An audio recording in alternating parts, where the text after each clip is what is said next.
ભાવનગર જિલ્લામાં મહુવાની માલણ નદીમાંથી એક અજાણી મહિલાનો મૃતદેહ મળી આવ્યો હતો।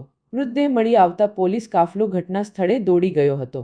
મહુવાના માલણ નદીમાં સ્વામિનારાયણ મંદિરની પાછળના ભાગેથી નીકળતી નદીમાંથી એક અજાણી મહિલાનો મૃતદેહ મળી આવ્યો હતો, જેથી ફાયર વિભાગને જાણ કરવામાં આવી હતી।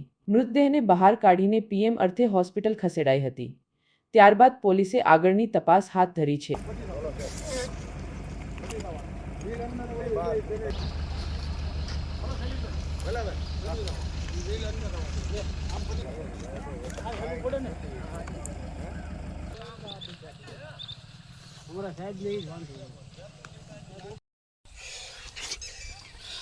બહુ ઊંડું છે ભાઈ।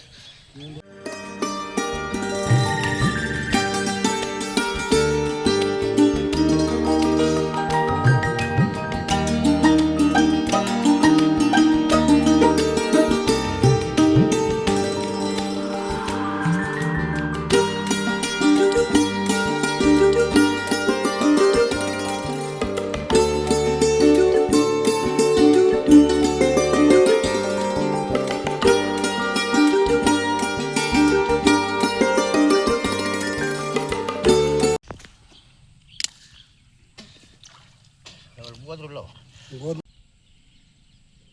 કેટલા દિવસ થઈ ગયા છે દાદા? ના ના હવે આગળ વેલે 7 રાખી એવું છે।